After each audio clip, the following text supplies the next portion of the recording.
Alright, what's up everybody? It's your boy Brap Genius back again with another video. Today I'm going to be talking about transitioning from dirt to street.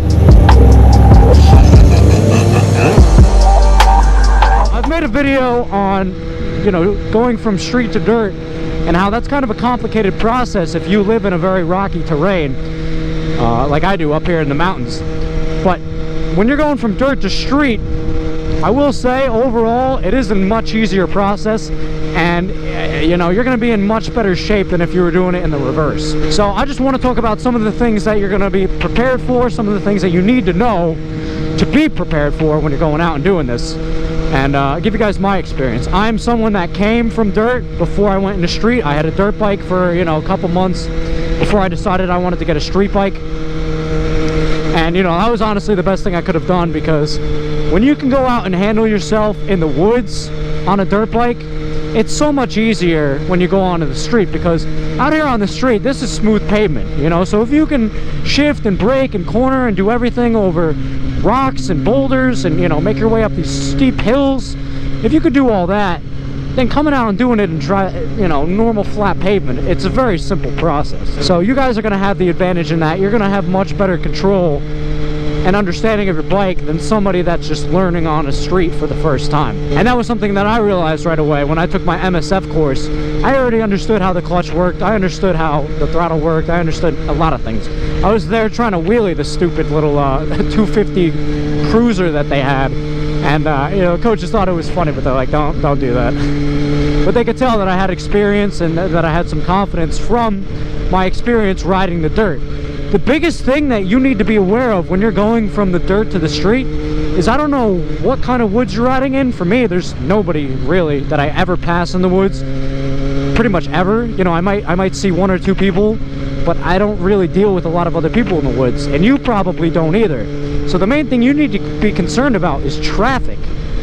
These people out here, they're going to try and hit you, man. You're not going to be expecting it. They don't see you as well on a motorcycle as they do when you're in a car. And people make mistakes, especially out on the road. There's a lot of distracted drivers. A lot of people are out on their phones. So the main thing that you need to be concerned of when you're out on the street is what other people are doing. This guy was just in the other lane coming at me, You have to anticipate people doing the wrong thing. It doesn't mean you have to ride scared. It just means you need to be aware that people are going to make mistakes and be prepared if they do make that mistake. So for example, whenever I'm riding on a street like this and I see a car sitting at an intersection like that, I will always slow down, because I'm aware that they might not see me and they might just pull out. And I slow down and I'm ready to emergency brake or swerve out of the way depending on what the situation calls for. And that's what you guys are going to have to learn when you're going from the dirt to the street. Another big thing that you need to be aware of when you're going from dirt to street is that a lot of street bikes have a lot more power than the dirt bike that you're riding. I came from a YZ250 two-stroke, so that bike had a lot of power. And, it really prepared me well for the street, because I bought a Ninja 650. And, I love that bike. That was a great bike for me to learn on the street. But no offense to the people that were talking about it, they made it sound like if you do that to the throttle, you're going to loop and kill yourself. And I was topping my my Ninja 650 out within a week. So you have to be aware of the dirt bike that you ride and what kind of riding you're going to want to do on the street. I knew I wanted a sport bike, but everybody was like, don't get a 600 to start. That's going to be too much power.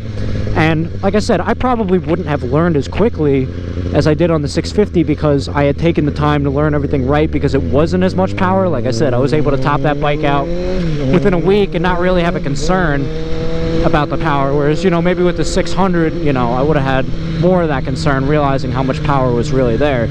But that's something you have to take into consideration as well when you're going from dirt to the street, is what your abilities are and what kind of bike you're riding and what kind of bike you're gonna want to ride. If you're like me and you ride a YZ250 two-stroke and you go out and you get a Ninja 250, you're going to be bored out of your mind after an hour. Yes, that is still the best way to learn, but if you already have a concept of shifting and riding and throttle control and maneuvering, I mean, you can go to a bigger bike. You don't have to start on like a little Ninja 250 or 400.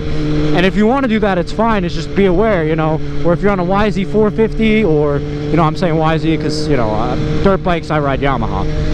But, any 454 stroke, or, you ride some powerful two strokes, you might not want to get something. You might not want a 650. You might not want a 400 or 250, you might want a little bit of a bigger bike to grow into. So I'm here saying that, you know, it's not the best option to start on a 600, but all my friends started on 600s that rode dirt bikes, and, you know, they were perfectly fine.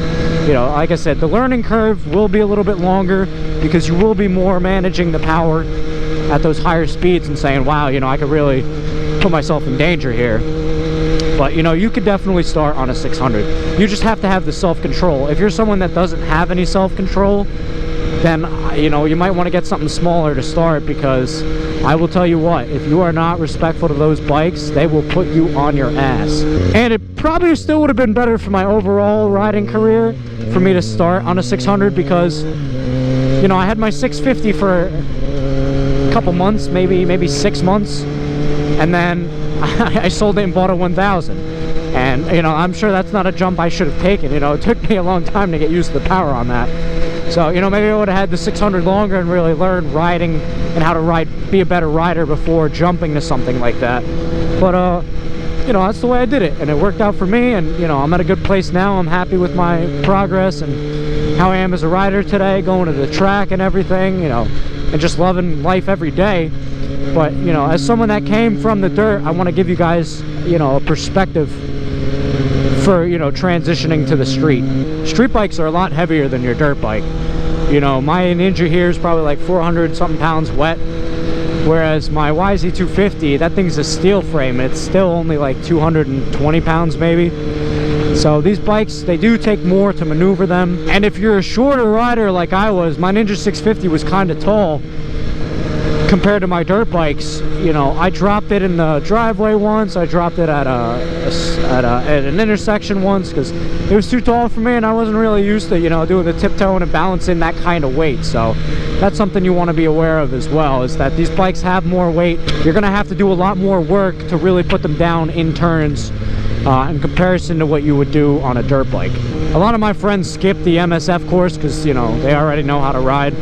I would still really suggest taking the MSF course, because they teach you those things like I was talking about at the beginning of this video, where they teach you how to be aware of people making mistakes and be ready for it.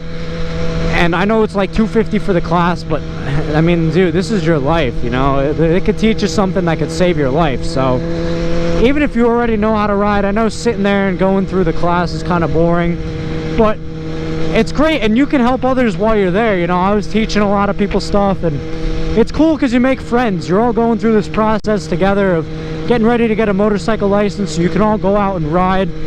And, you know, I made friends from that class that I'm still friends with today. Gear is way more important on the street than it is on the dirt. Obviously, for the dirt, you need a helmet and you need boots. Those are the two very obvious things. But for the street, you know, I know you could go fast on a dirt bike, but these street bikes, you're going out here doing, you know, I mean, I have times I've gone, you know, 170 miles an hour. Now, gear at that speed probably isn't going to save you, but if you go down in a corner at 50 miles an hour and you're wearing all your gear, you'll probably walk away without, you know, too much injury. But if you're just wearing a t-shirt and flip-flops, you know, you're going to be in a lot of pain.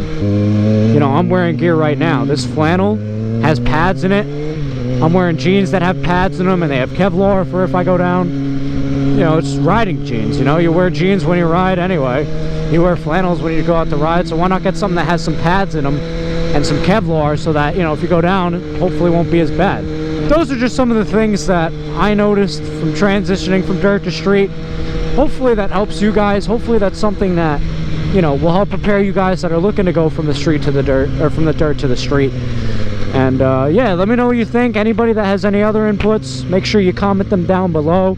If you guys like this video, you like videos like this, make sure you hit the like button, hit subscribe, and I will see you guys in the next one.